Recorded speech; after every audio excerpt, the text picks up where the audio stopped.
Sir bye God's grace की education loan हो गया था। एजुकेशन लोन के लिए भी काफ़ी हम परेशान हुए थे बीटेक में, तो एक फादर के फ्रेंड के थ्रू हमारा एजुकेशन लोन हुआ था। मतलब he was the main person, witness के थ्रू होता है एक प्रोसेस है बैंक का, क्योंकि फादर का नहीं हो सकता था because of no salary slips, no property and all. खम ठोक खेलता है जब नर, पर्वत के जाते पाँव उखड़, मानव जब जोड़ लगाता है पत्थर पानी बन जाता है। मैं छोटा सा ट्यूशन देता था 1st to 5th स्टैंडर्ड को, जिससे वहाँ पे रहने के हॉस्टल के खर्चे हो जाते थे।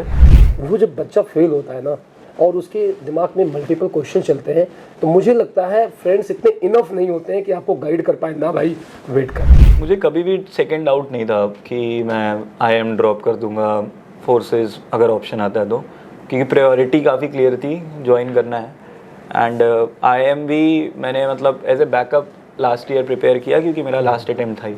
सरहद पे चले, सरहद पे हमें आवाज लगानी है, भारत माता माथे पे तिलक जय हिंद लगावो मेरी निशानी है।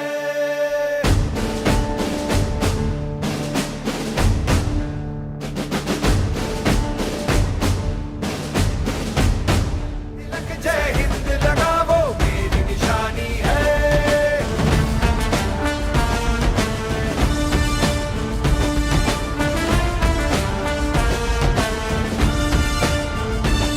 सूरज की तरह सर चढ़ते हैं हम, पर्वत को गिरा के बढ़ते हैं हम चट्टान से चौड़े सीनों में। जय हिंद प्यारे बच्चों, आज आप सभी के लिए बहुत ही एक इंस्पिरेशनल कहानी लेकर आया हूँ। और वो कहानी को इंट्रोड्यूस करने से पहले एक मुझे कविता याद आ रही है। पहले आपके सामने 2 कड़ी रखूँगा। खम ठोक खेलता है जब नर, पर्वत के जाते पाँव उखड़, मानव जब जोड़ लगाता है पत्थर पानी बन जाता है। कुछ यही कहानी आज बयां कर रही है हमारे वॉरियर हर्ष की। बहुत बहुत स्वागत करता हूं हर्ष आपका। और हर्ष ने अपने 12th SSB में अपना रिकमेंडेशन प्राप्त किया है। जो फौज में अफसर बनने का सपना था वो पूरा किया है, और बहुत जल्द ही ऑफिसर ट्रेनिंग एकेडमी गया में जाके अपनी ट्रेनिंग करेंगे। आज हर्ष के बारे में जानेंगे, कैसे इन्होंने 12th अटेम्प्ट में इतना पेशेंस कैसे था, और आप जब तैयारी करते हैं तो अपने बैकग्राउंड से बहुत सारी कहानियों को मैच करते हैं। तो हर्ष का बैकग्राउंड क्या था, हर्ष ने तैयारी करना कैसे सोचा, उन्होंने तैयारी के दौरान क्या क्या स्टेप्स लिए, जो ये फेलियर्स आए, 11 बार SSB में फेल हुए, 12वीं में कैसे रिकमेंडेशन हुआ, और इनके फैमिली मेम्बर्स, इनके फादर वगैरह किस ऑक्यूपेशन में थे।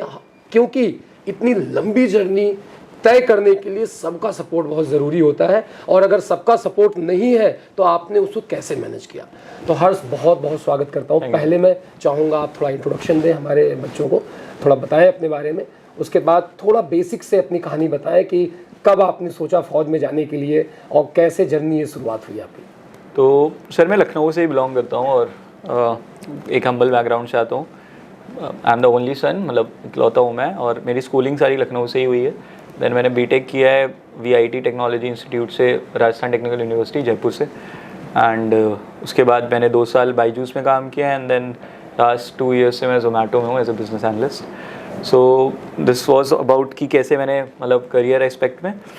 अपार्ट फ्रॉम दैट SSB की सर मैंने 11th स्टैंडर्ड में, मतलब मैं तो यहाँ पे परेड्स में निकलता ही था, मतलब हमारे स्कूल पार्टिसिपेट करता था, तो वो वहाँ से एक था कि यूनिफॉर्म देखी है, बट ज़्यादा लखनऊ में कौन से स्कूल से आप? बाल विद्या मंदिर। बाल विद्या मंदिर। तो वहाँ पे वहाँ से थोड़ा सा आया मुझे कि ठीक है, एक अट्रैक्शन था यूनिफॉर्म के टुवर्ड्स, बट पता मुझे चला एक सेमिनार के थ्रू कि इंडियन आर्मी हमारे स्कूल में आई थी, और उन्होंने एक वर्कशॉप अटेंड की, मतलब वर्कशॉप दी थी कि कैसे कैसे you can join Indian army. तो NDA के बारे में पता चला 11th में। देन आई प्रिपेयर्ड NDA की कोचिंग की, प्रिपेयर किया, एंड उसके बाद NDA का फर्स्ट अटेम्प्ट नहीं निकला, रिटन सेकंड निकला, बट SSB नहीं निकली। फिर TS दिया मैंने, और TS के बारे में पता नहीं था मुझे, तो सेकंड एक अटेम्प्ट मेरा TS का निकल गया। फिर TS दिया मैंने 10+2 आर्मी का ही, तो उसमें भी अगेन कॉन्फ्रेंस आउट हो गया मैं।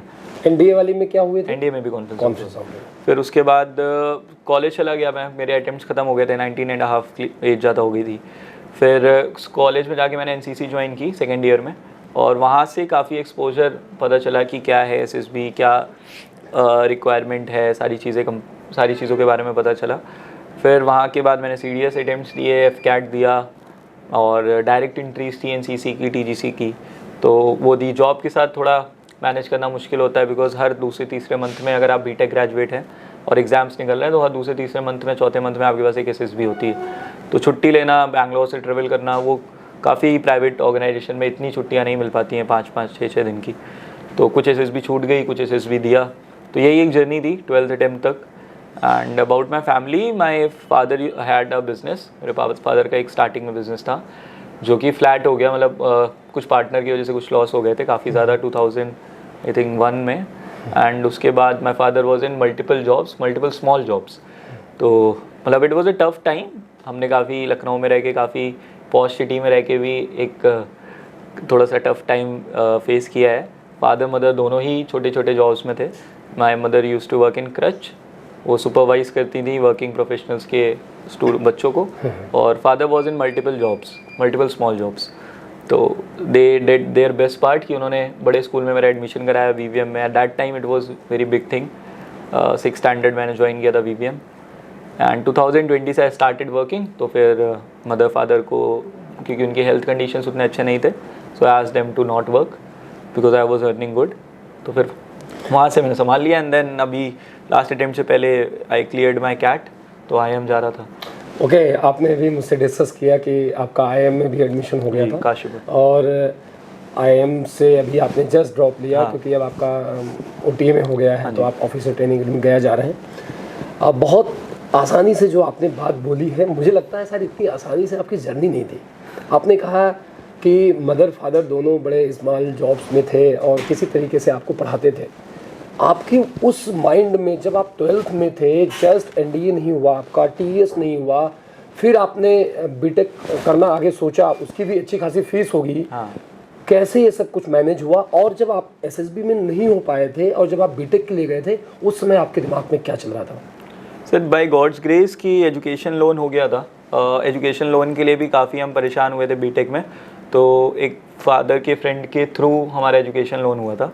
मतलब he was the main person, witness के थ्रू होता है, एक प्रोसेस है बैंक का, क्योंकि फादर का नहीं हो सकता था because of no salary slips, no property and all.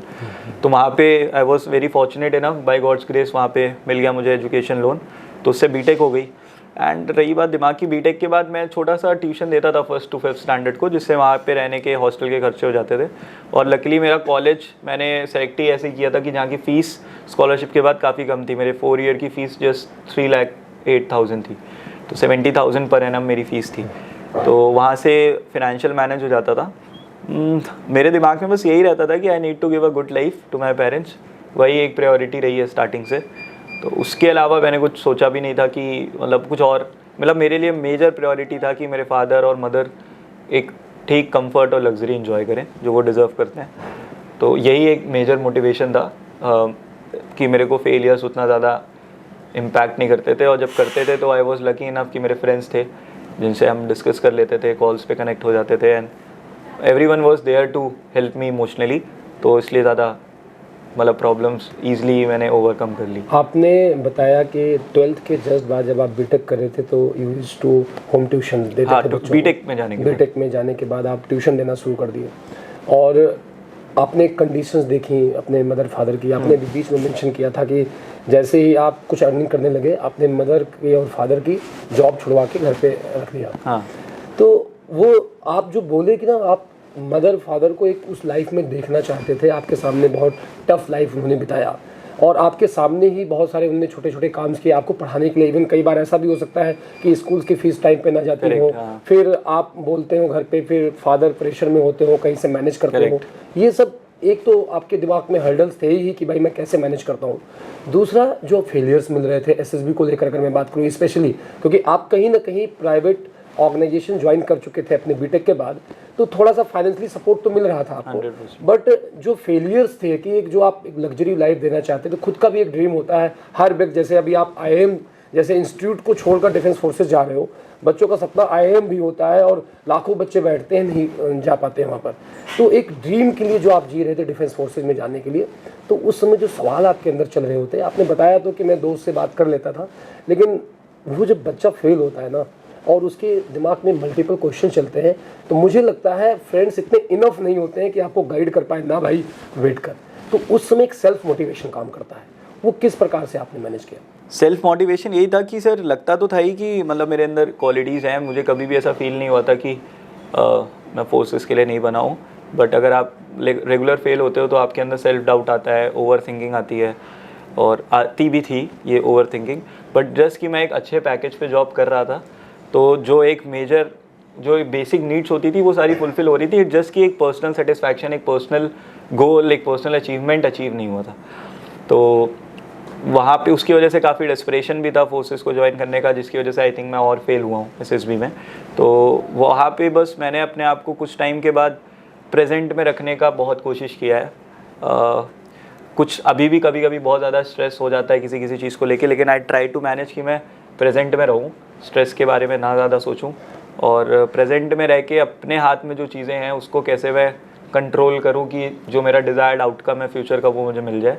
इस पे ही ज़्यादा ध्यान था। और मेजर मोटिवेशन मेरे लिए यही था, मेरे पेरेंट्स, कि अल्टीमेटली कुछ भी हो जाए, जब उनके पास कुछ नहीं था फिर भी उन्होंने इतना कुछ कर दिया, एंड अगर इतना कुछ करने के बाद भी मैं कुछ नहीं कर पा रहा हूँ then there is a big void in me. तो इसलिए मुझे वही एक मेजर मोटिवेशन था मेरे लिए। और survival is the best motivation anyone can have. तो बस वही था जिसकी वजह से कभी पीछे नहीं देखे। अभी जब आपने IIM छोड़ा, आपको चूज़ करना पड़ा होगा यहाँ, तो क्या कभी एक सवाल दिमाग में आया, यार मैं कर लेता हूँ IIM, अब रहने देते हैं, बहुत टाइम हो गया, 12th अटेम्प्ट था मेरा, और अभी मुझे लगता है कि फाइनेंशियली मैं शायद ज़्यादा स्टेबल हो जाऊँ IIM जाने के बाद, और बड़ी अपॉर्चुनिटीज़ मिल जाएंगी, शायद मैं और अच्छी कंपनी को देखूँगा और फाइनेंशियली ज़्यादा तगड़ा हो जाऊँगा मैं। एक सवाल आया होगा, क्या आया था ऐसा? मुझे कभी भी सेकंड डाउट नहीं था कि मैं IIM ड्रॉप कर दूंगा फोर्सेस अगर ऑप्शन आता है तो, क्योंकि प्रायोरिटी काफ़ी क्लियर थी, ज्वाइन करना है। एंड IIM भी मैंने मतलब as a backup last year prepare किया, क्योंकि मेरा लास्ट अटेम्प्ट था ही। एंड चीज़ें काफ़ी अनसर्टेन होती हैं SSB में, मतलब आप प्रेडिक्ट नहीं कर सकते हो कि आपकी एक सिलेबस रट के चले गए और आपने लिख दिया और आपके नंबर आ जाएंगे। तो इसलिए आई डिड माई IIM, मैं अपना बैकअप सॉलिड करना स्टार्ट कर दिया था मैंने, बिकॉज इसके आगे भी फिर देखना था, अगर ये नहीं तो अब लास्ट अटेम्प्ट है, उसके आगे भी देखना है।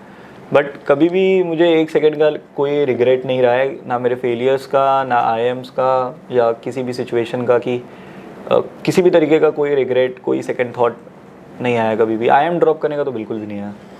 जो आपने एक बात अभी बोली, मुझे लगता है वो मेन थिंग था जो आपको यहाँ तक लेकर आया, कि आपको हमेशा लगता था कि मैं इसके लिए बना हूँ, मैं इसको कर सकता हूँ, और वो मोटिवेशन कहीं ना कहीं आपको यहाँ तक लेकर आया। बहुत सारे यंग माइंड्स हमें देखेंगे, आपके वीडियो से इंस्पायर होंगे। क्या एक छोटा सा सजेशन क्या देना चाहते हैं बच्चों को? सजेशन सर, आई थिंक कि प्रिपरेशन बहुत अच्छे से करनी चाहिए आपको। जो भी आप एग्ज़ाम के लिए जा रहे हो XYZ, आपको उस एग्ज़ाम के बारे में पता होना चाहिए कि वो एग्ज़ाम क्या है, उस एग्ज़ाम में क्या करना है और क्या नहीं करना है, उसके बारे में प्रिपरेशन अच्छे से हो। रिज़ल्ट से ज़्यादा प्रोसेस के बारे में, मतलब प्रोसेस को एंजॉय, प्रोसेस कैसे कंप्लीट करना है उस पर ध्यान होना चाहिए, इंस्टेड ऑफ कि हम पास होंगे या फेल होंगे, बिकॉज वो बाय प्रोडक्ट है। Preparation, stay in process, stay in present, ये तीन चीज़ आई थिंक हेल्प कर सकती है किसी को भी, क्योंकि जो हो चुका है उसमें हम कुछ कर नहीं सकते हैं और फ्यूचर हमारे हाथ में नहीं है। तो जो हमारे हाथ में है हमें सिर्फ उसी पे ध्यान देना चाहिए। तो आई थिंक दैट, ये बहुत इंपॉर्टेंट बात आपने कही कि आपका जो पोटेंशियल है उसको आपको नहीं खोना है, हार्ड वर्क आपके हाथ में है, वो करते रहिए, पॉजिटिव रहिए। तो ये बहुत बड़ी लर्निंग है आपके लिए बेटा, जितने भी बच्चे देख रहे हैं हमें, कि अगर आपने कोई भी चीज़ गोल बना लिया है कि मुझे ये चीज़ अचीव करना है, तो वो बहुत कुछ सोच समझ के आपने बनाया होगा। ऐसे ही नहीं हुआ कि रात में सोए, सपना देखे और सुबह करना शुरू कर दिए। जब आप कोई डिसीजन लेते हैं, कदम बढ़ाते हैं, तो बहुत कुछ सोच समझ के आप बढ़ाते हैं। तो अगर आपने कदम बढ़ाया है तो ये मान के चलिए आप उस चीज़ को कर सकते हैं। बट ये बीच बीच में ऑब्स्टिकल्स आएंगे, जैसे फेलियर्स हैं, फाइनेंशियली चैलेंजेस। अब आप खुद देख लीजिए हर्ष की स्टोरी किस प्रकार की थी, फिर भी इन्होंने हिम्मत नहीं हारी, और हिम्मत ही थी जो आज इनको एक कामयाब इंसान बनाई। कामयाब वो जो अपने हिसाब से अपनी चीज़ों को अचीव कर ले जाए। इन्होंने अपने हिसाब से अपनी चीज़ें अचीव करी, तो आज ये जीवन के कामयाब हो गए। ऐसे बहुत सारी स्टोरीज आपको मिलती रही हैं। जुड़े रहिए वॉरियर्स डिफेंस एकेडमी के साथ। और हर्ष, आपको बहुत बहुत शुभकामनाएं पूरी टीम की तरफ से, और आप एक बहुत बड़े अफसर बने। देश आप पे एकदम प्राउड करें, हम सभी प्राउड हो। थैंक यू, जय। Thank you sir.